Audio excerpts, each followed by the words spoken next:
Bismillahirrahmanirrahim. Alhamdulillahirabbil alamin. Wassalatu wassalamu ala sayyidina Muhammadin asyrafil mursalin wa ala alihi wa sahbihi ajma'in.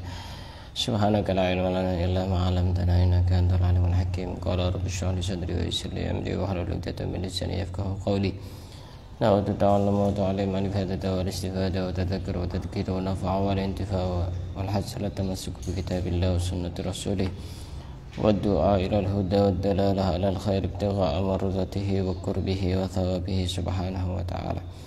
قال المصنف رحمه الله تعالى ونفعنا به وبعلومه ومدنا بأسرار الدارين آمين. Akan kita lanjutkan membaca kitab Syarah Nasaihul Ibad yang dikarang oleh Syekh Nawawi bin Umar dari Banten, Jawa Barat. Kita masih berada di bab yang ke-10 dan kita sekarang memasuki makalah yang ketiga. Al-maqalatul salisatu, maqalah yang ketiga. Qala Umar radhiyallahu an. Sayyidina Umar ibn al-Khattab radhiyallahu an berkata, Asyratun la tasluhu bi ghairi asyratin. Ada 10 perkara yang tidak pantas kecuali dengan 10 perkara yang lain. Pertama, la yasluhul aqlu bi ghairi wara'in. Tidak pantas akal dengan tidak disertai sifat wara'. Artinya orang itu pintar, orang itu cerdas, orang itu mahir, tapi dia tidak punya sifat wara', itu tidak ada manfaatnya. Apa itu wara'? Menjaga dari makanannya haram, apalagi subhat, apa yang dia haram. Menjaga diri dari hal-hal yang makruh, khawatir terjatuh kepada hal yang syubhat, dan lebih-lebih khawatir terjatuh kepada hal yang haram. Misal saya contoh begini, ada orang pintar tapi urusan makanan sembarangan. Misalnya dikasih makan sama orang tapi makanan ini asal usulnya tidak jelas, atau dikasih uang sama orang tapi ini juga asal usulnya tidak jelas, maka itu walaupun dia pintar itu percuma, walaupun dia pintar itu tidak ada manfaatnya, karena dia tidak punya sifat wara'. Karena yang menentukan akal seseorang, kepintaran seseorang diantaranya sifat wara' itu berhati-hati. Kalau bahasa sederhananya berhati-hati. Misal contoh lagi, misalnya ada orang beli-beli di pasar misalnya, kemudian ternyata uang dari pembeli ini kurang, anggap saja kurang 500. Kemudian kata penjualnya, enggak apa-apa, cuma itu kan masih 50-50, masih ragu-ragu, itu benar-benar enggak apa-apa, apa karena malu cuma 500 kok diminta. Ya, itu kalau orang hati-hati tetap dibayar, nanti dia balik lagi ke situ. Khawatir apa? Khawatir dia punya tanggungan, karena ucapannya saja dia bilang enggak apa-apa, tapi hatinya itu masih merasa berat gitu. Makanya hati-hati itu penting, sifat wara' itu penting. Ketika akal itu disertai dengan sifat wara', maka akal itu bisa membedakan mana yang hak, mana yang batil. Makanya Rasulullah itu bersabda, al-aqlu nurun fil qalbi. Akal itu adalah cahaya di dalam hati. Yufarriqu bainal haqqi wal batil, yang bisa membedakan antara hak dan batil. Itu ketika akalnya akal sehat, akalnya disertai dengan sifat wara'. Tapi kalau akalnya tidak disertai dengan sifat wara', ya dia tidak bisa membedakan mana hak, mana yang batil, karena sudah tercemar akalnya itu. Sudah ada virus-virus yang mengotori akalnya, sehingga akalnya tidak berfungsi sebagaimana mestinya gitu. Ini yang pertama. Walal amalu bi ghairi ilmin. Dan amal itu tidak ada artinya tanpa disertai dengan ilmu. Amal itu tidak ada artinya tanpa disertai dengan ilmu. Makanya sholatnya orang berilmu dengan sholatnya orang yang tidak berilmu itu tidak sama. Satu contoh. Ini juga sering terjadi. Saya pernah menjumpai di salah satu masjid gitu. Kita kan sudah pernah belajar fikih ya, Di antara rukun sholat itu salam, betul? Ya. Rukun sholat yang keberapa itu? Terakhir ya. Ya. Nah, itu yang wajib salamnya apa nolehnya? Salamnya. Bacaan salamnya kan yang wajib. Cuma saya pernah menjumpai ada orang sholat berjamaah, dia itu cuma nolehnya saja, padahal nolehnya tidak penting. Ya artinya bukan tidak penting ya, tidak wajib. Padahal yang wajib itu ya salam. Saya tidak mendengar satu kata apapun yang terucap dari dia yang sedang berjamaah itu. Nah ini walaupun ibadahnya banyak, tapi karena tidak didasari dengan ilmu, bisa jadi tidak diterima ibadahnya karena tidak sah. Satu contoh yang lain misalnya, seperti yang pernah saya ceritakan, mengutip dari kitab Al-Manhajus Shawi. Di situ dijelaskan, dulu ada orang yang ahli ibadah. Dia itu beribadah di satu tempat, tidak ada yang mengganggu. Memang tujuannya biar tidak diganggu oleh orang. Tapi karena namanya manusia, pasti punya syahwat, pasti punya nafsu. Sehingga dia itu memelihara hewan namanya keledai betina. Digunakan untuk apa? Digunakan untuk melampiaskan hawa nafsunya itu, melampiaskan syahwatnya itu. Jarak beberapa tahun ada seorang syekh yang memang berilmu. Ya, dia memang berilmu. Kemudian menjumpai kepada orang yang sedang beribadah itu, gimana kamu di sini lagi apa? Lagi ibadah. Oh, itu apa? Kok ada keledai betina? Ini saya gunakan untuk melampiaskan hasrat dan nafsu saya. Dia itu pahamnya berzina itu ya sama orang, sama manusia. Kalau tidak sama manusia, tidak apa-apa. Nah ini kenapa kok bisa terjadi kesalahan seperti itu? Karena tidak ada ilmu. Pernah juga di daerah Hadramaut itu ada orang ketika berwudu, dia tidak mengusap sebagian rambut kepalanya. Nah, di sini aja. Dia tidak mengusap sebagian rambut kepalanya. Kenapa? Karena dia mengira bahwa mengusap rambut kepala adalah sunnah, padahal mengusap rambut kepala adalah wajib. Ini pentingnya ilmu. Kualitas ibadahnya orang berilmu dengan orang tidak berilmu tidak sama. Hal yastawil ladzina ya'lamun wal ladzina la ya'lamun. Maka ini penting. Maka di sini kata Sayyidina Umar, amal tanpa ilmu itu percuma. Amal itu harus disertai dengan ilmu. Sebaliknya juga seperti itu.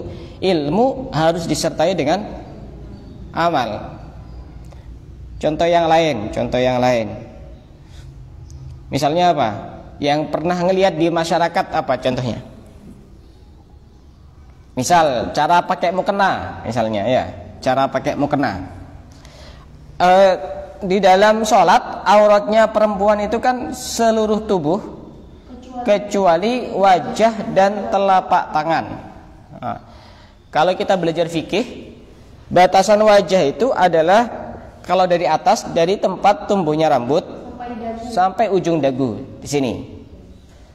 Nah, cara pasang mukena itu tidak sama seperti cara pasang jilbab seperti yang dipakai sehari-hari. Biasanya kalau pakai jilbab itu kan di bawahnya sini. Nah, sedangkan batasan wajah itu sini. Nah, berarti ini termasuk aurat yang wajib untuk ditutup. Sehingga ketika pakai mukena harus di atasnya sini sedikit, sekiranya tidak melorot begitu. Nah, seandainya orang tidak tahu, kenapa? Tidak sah sholatnya. Kenapa? Karena tidak ada ilmu. Termasuk juga, maka saya sarankan itu kalau lagi terutama perempuan harus benar-benar fokus, harus benar-benar mendalami terkait dengan ilmu darah wanita. Ini penting. Kenapa? Misalnya ada perempuan keluar darah, semuanya dianggap haid. Dia tidak tahu cara ngitung-ngitungnya. Otomatis dia tidak sholat. Kalau seandainya itu bukan darah haid tapi darah istihadah, padahal orang istihadah itu tetap wajib sholat, berarti kan dia dosa. Betul? Nah ini yang penting ini. Terutama perempuan itu wajib sebelum belajar ilmu-ilmu yang lain, belajar darah wanita itu sangat amat sangat wajib. Kenapa? Karena memang pasti dialami. Karena semuanya pasti mengalami haid. Tidak ada yang tidak mengalami haid kecuali Sayyidatuna Fatimah. Well, itu udah haid karena memang saking bersihnya. Dan memang keluarga Rasul itu dibersihkan dari kotoran-kotoran. Saat Rasulullah lahir pun tidak ada darah sama sekali. Dan belum pernah dijumpai seperti itu. Jadi ketika Sayyidah Aminah itu melahirkan Rasulullah, ya langsung lahir, tidak ada darahnya. Beliau Sayyidah Aminah ini juga tidak ada darah yang keluar dari situ. Dan Rasulullah ini juga langsung bersih, tidak ada darahnya satu titik pun tidak ada. Itu menunjukkan apa di dalam Al-Quran itu, izhiba ankum rijsa ahlal baiti ayutahhirukum tathira. Memang disucikan dari kotoran-kotoran. Saya pernah dengar ceramahnya Habib Umar itu. Maka Rasulullah dan Ahlul Bait itu memang disucikan oleh Allah dari kotoran. Kalau ada orang membenci Ahlul Bait, jangan-jangan dia termasuk bagian dari kotoran itu. Karena memang tidak mungkin Ahlul Bait itu ada kotoran-kotoran. Ya pembenci-pembenci itu jangan-jangan termasuk bagian dari kotoran itu. Saya juga pernah dengar ceramah, menjadi hal yang aneh. Ada orang itu rajin baca sholawatnya kepada Rasulullah, tapi di satu sisi yang lain dia membenci, kadang sampai meragukan nasab Ahlul Bait. Harus tes DNA, harus macam-macam. Itu kan menjadi aneh gitu. Di satu sisi dia bersolawat setiap hari di dalam sholat dan di waktu-waktu yang lain, tapi di satu sisi yang lain dia masih mempertanyakan nasab Rasulullah, nasab keturunan Rasulullah, dan meragukan bahkan sampai menghujat, menghina. Ini hal yang tidak perlu untuk dilakukan. Maka kata Sayyidina Umar, amal itu kalau tidak disertai dengan ilmu maka itu tidak ada manfaatnya, tidak berguna, percuma. Contoh yang lain apa? Coba, saya pengen tahu contohnya. Contoh yang lain apa contohnya? Ada orang beramal tapi dia tidak didasari dengan ilmu. Contohnya apa? Coba. Siwak. Kenapa siwak? Kalau tidak tahu cara memakai. Oh, kalau itu masalah caranya saja. Siwak kalau tidak tahu caranya pakai, yang penting dia pakai sudah alhamdulillah. Itu terkait dengan cara itu menambah nilai saja. Contoh-contoh yang lain yang sekiranya dia beramal tapi sebenarnya salah, sebenarnya dia salah. Contohnya apa? Apa contohnya? Apa? Coba dalam ibadah sehari-hari masa ada pernah menemukan contoh-contoh begitu? Semisal zakat tapi kepada orang yang tidak berhak menerima zakat. Nah, zakat ya, contoh ya zakat. Zakat itu kadang-kadang dikasihkan sama orang tua, kadang-kadang dikasihkan sama guru ngaji, padahal guru ngajinya kaya. Ini kalau tidak didasari dengan ilmu ini, ya tidak ada manfaatnya, karena tidak ada ilmu gitu. Termasuk urusan sholat, banyak kalau urusan sholat itu banyak yang terjadi kesalahan itu, banyak yang terjadi kesalahan, terutama ketika membaca Fatihah, terutama ketika di dalam ayat iyyaka na'budu wa iyyaka nasta'in. Itu harus benar-benar ditekan, tasdidnya itu harus benar-benar ditekan. Juga ketika salam itu sering terjadi kesalahan juga. Bahkan saya bukan sekali dua kali pernah ada ustadz juga, mungkin kiai juga ada, ketika ngimami itu ketika salam, assalamualaikum warahmatullah, padahal itu kalimatnya assalamualaikum, itu tidak boleh satupun huruf yang terlewati. Kalau ada satu huruf yang terlewati tidak sah sholatnya dalam mazhab Syafi'i. Jadi jangan gampang-gampang kalau salam di dalam sholat, misalnya assalamualaikum warahmatullah, Assalamualaikum warahmatullahi wabarakatuh. Berarti ada dua huruf yang hilang. Apa? Alif dan lam. Kalau salam-salam sambutan atau salam-salam ceramah tidak begitu ngefek gitu. Tapi kalau di dalam sholat harus jelas. Assalamualaikum warahmatullahi. Itu kan kalau kita belajar fikih kemarin itu ada syarat-syarat salam itu menjadi salam yang sah, diantaranya harus jelas alif dan lamnya itu. Maka kalau yang sudah pernah terjadi seperti itu diusahakan untuk dirubah, karena itu tidak sah. Harus assalamualaikum warahmatullahi. Cara salamnya kalau kita tahu ilmunya itu juga ada caranya. Jadi nolehnya itu kapan? Ketika salam. Setelah yang wajib kan assalamualaikum, itu yang wajib. Setelah itu sunnah.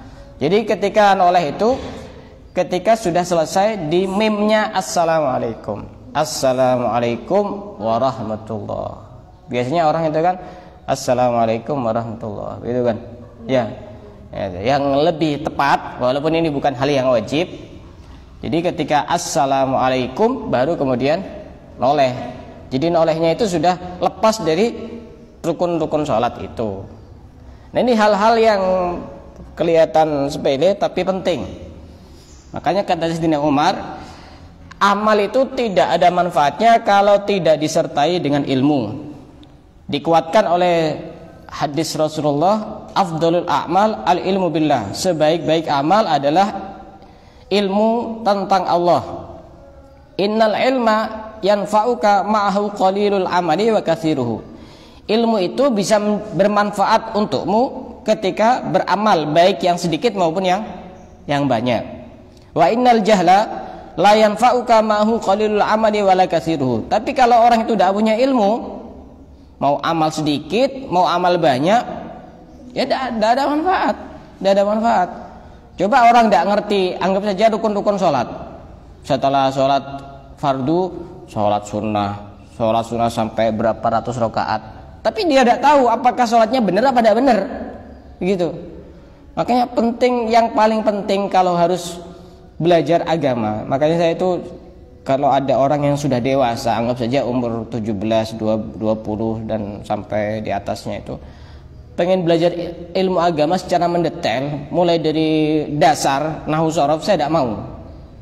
Langsung saya ajari yang praktis-praktis saja, yang instan, yang memang pasti dibutuhkan sehari-hari. Itu dulu dibetulkan. Setelah itu nanti kalau misalnya mau belajar dari dasar, ya silahkan. Tapi itu bukan butuh waktu yang sedikit. Mau saya aja mondok 5 tahun masih belum bisa baca kitab waktu itu. Baru-baru saja saya bisa baca kitab ketika sudah lulus dari pondok.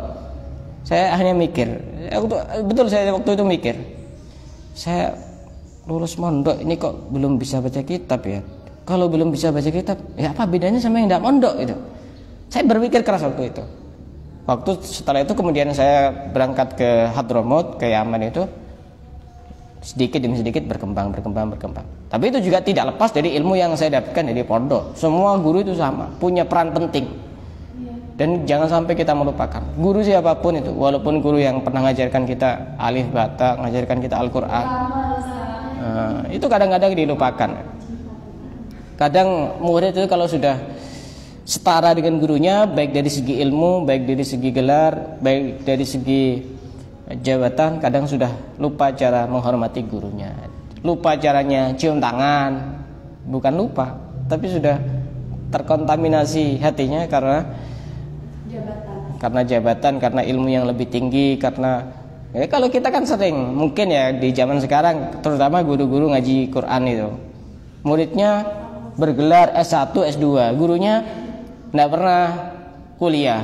Kadang-kadang sudah gengsi mau cium tangan sama gurunya.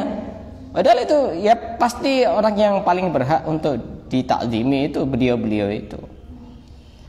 Kalau ulama-ulama dulu itu, kalau urusan Fatihah itu diusahakan, nanti kan bakal jadi calon ibu semua ini. Ada yang tidak pengen jadi calon ibu?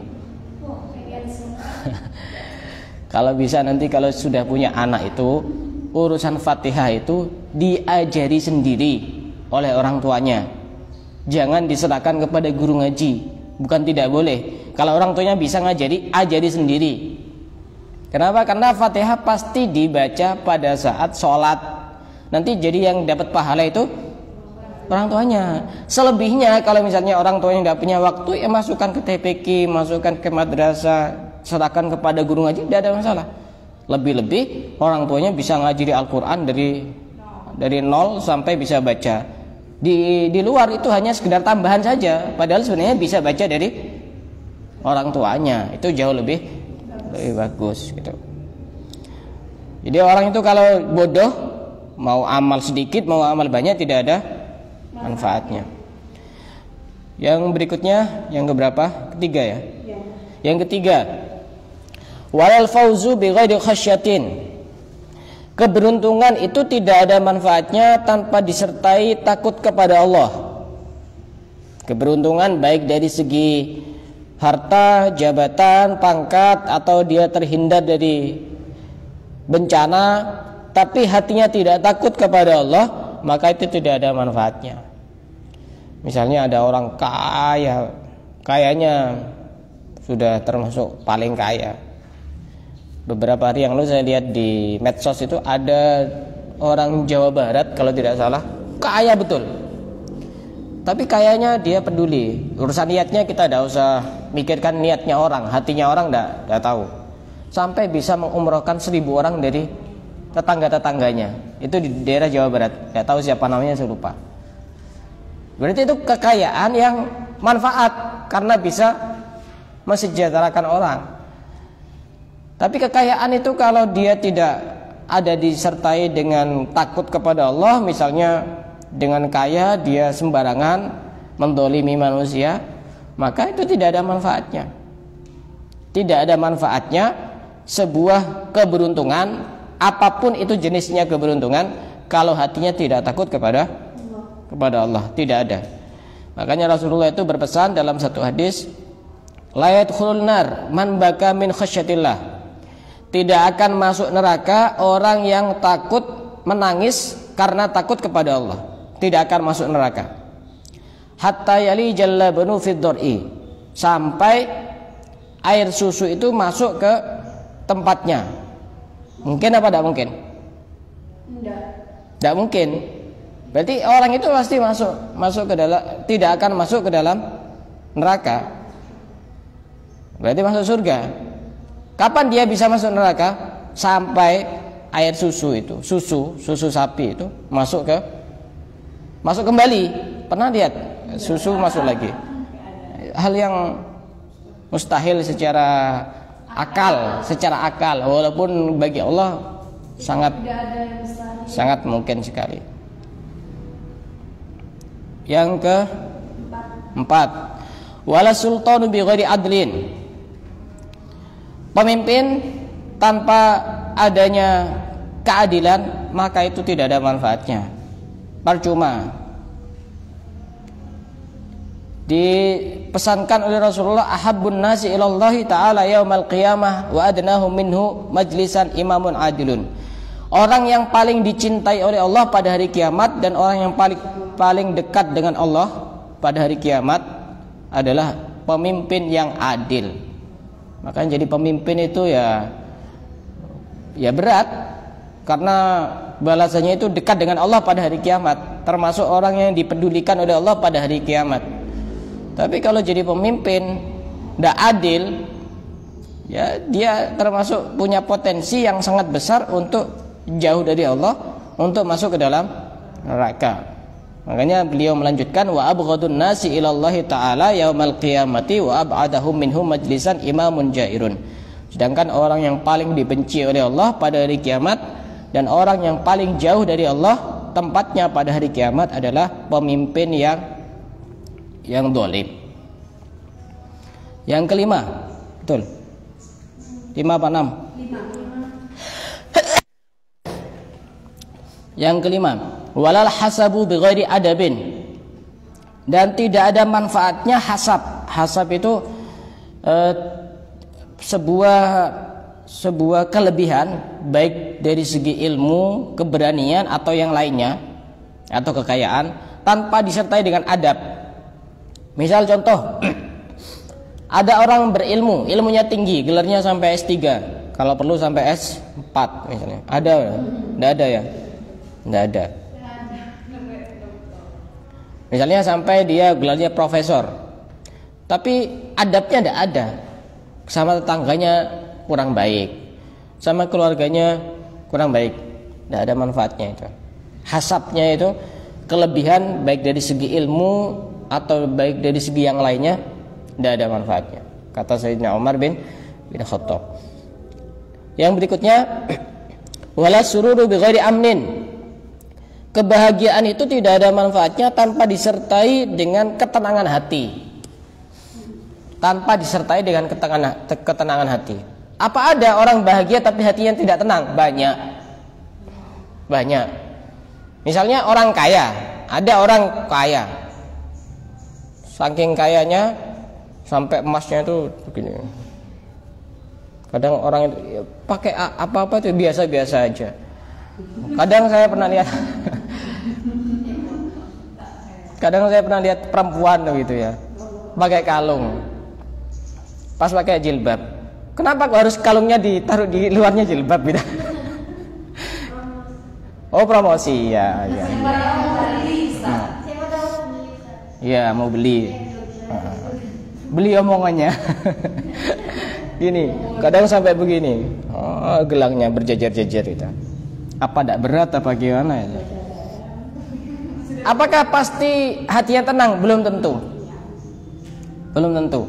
Makanya orang itu kalau lagi sumpek, lagi hatinya galau, lagi tidak tenang itu bukan rekreasi. Bener waktu rekreasi itu jalan-jalan kayaknya santai, kayak enak gitu. Tapi coba selesai, masih ada lagi. Kalau lagi galau itu datangi orang soleh, datangi majelis-majelis ilmu begitu. Itu insya Allah itu langsung hilang itu. Dan manfaatnya itu sangat panjang sekali.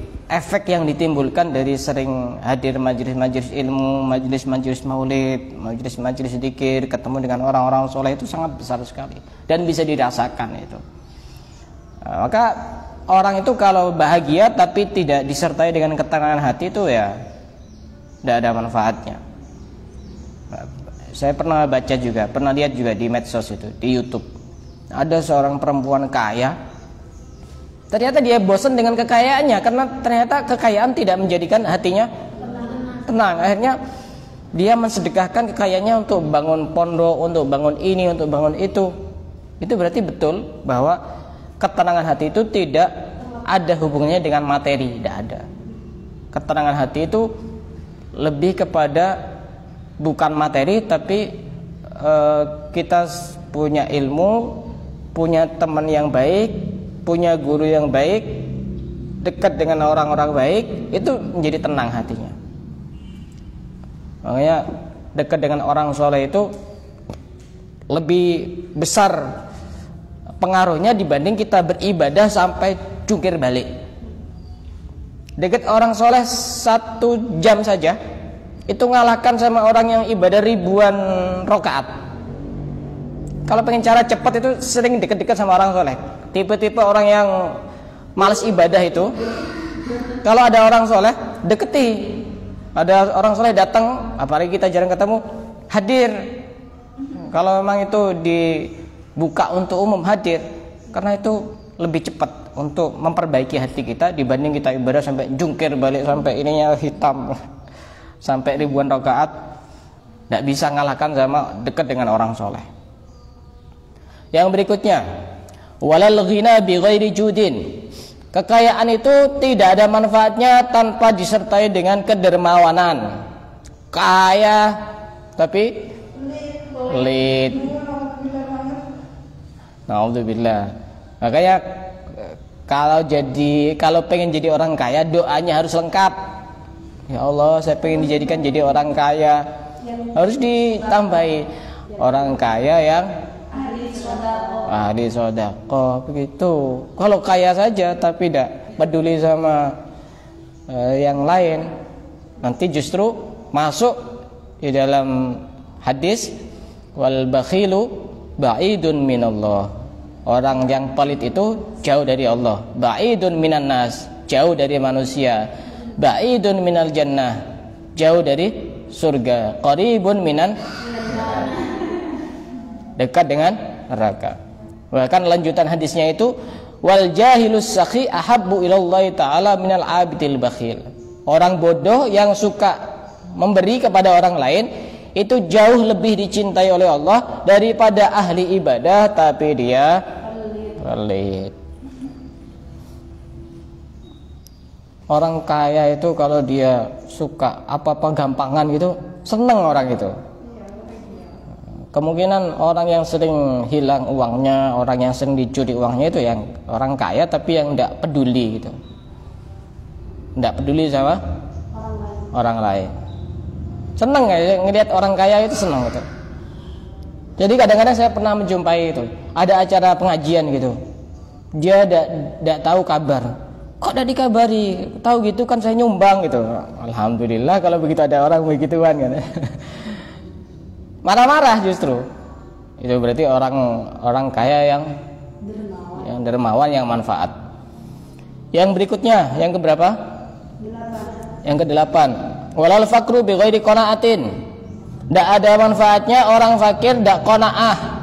Sudah fakir tidak qanaah, sudah miskin tidak qanaah itu. Kita harus qanaah. Dikasih kekayaan 1 miliar, alhamdulillah. Harus qanaah. Harus qanaah. Sudah dikasih 1 miliar tidak apa-apa, 1 miliar tidak apa-apa gitu. Harus qanaah. Karena yang menjadikan kita itu hati kita tersakiti karena tidak qanaah. Misalnya bekerja, kok gaji saya segini ya? Tapi kalau dia qanaah, ya memang bagiannya saya segini, qanaah. Enak. Apa-apa hidup itu kalau qanaah itu nyaman gitu. Apapun yang dia makan, apapun yang dia miliki, kalau dia qanaah, menerima apa adanya, bukan menerima ada apanya, itu enak, itu hidup itu enak. Kok saya tidak punya kendaraan ini ya? Oh alhamdulillah, alhamdulillah. Bisa jadi nanti saya tidak kuat beli bensinnya, kan begitu. Belum lagi bayar pajaknya, belum lagi perawatan kendaraannya. Itu sudah, Allah itu sudah tahu porsinya kita gitu loh. Coba kalau kamu dikasih mobil, bayar pajaknya saja mungkin tidak kuat. Setahun ada yang 1 juta sekian, ada yang 3 juta, pusing tambah mikirnya itu. Pokoknya sudah qanaah itu. Nah, kalau pesan Imam Haddad di dalam qasidahnya apa? Bukan. Wal qanu urahah wat tawajun. Qanaah, wal qanu itu bahasa amiyah. Wal qanu urahah. Qanaah itu hati merasa nyaman, hati merasa tenang. Wattama terlalu banyak berharap itu junun, gila itu. Udah dikasih itu ya sudah, itu bagian kamu. Nggak usah macam-macam tuh. Rumah saya kok 1 ya sudah 1 aja. Kok saya uangnya sehari kok cuma segini ya sudah, itu sudah. Wattama junun kata Imam Haddad itu. Kamu mau jadi gila, terlalu banyak berharap yang sudah tidak menjadi bagian kamu. Gila itu. Namanya orang gila. Kadang-kadang orang itu harus dikasih nasihat yang agak keras begitu memang. Imam Haddad juga kadang-kadang begitu. Wattama junun, terlalu banyak berharap itu gila itu. Gila, jangan jadi orang gila. Yang berikutnya, wala rif'atu bi ghairi tawadhu'in. Keluhuran itu tidak ada manfaatnya tanpa disertai dengan tawadhu. Baik keluhuran dari segi nasab, dari segi ilmu, tapi dia tidak tawadhu, maka itu tidak ada manfaatnya, percuma. Nasabnya tinggi, tapi dia tidak tawadhu, maka itu percuma. Ilmunya tinggi, tapi dia tidak tawadhu, itu juga percuma.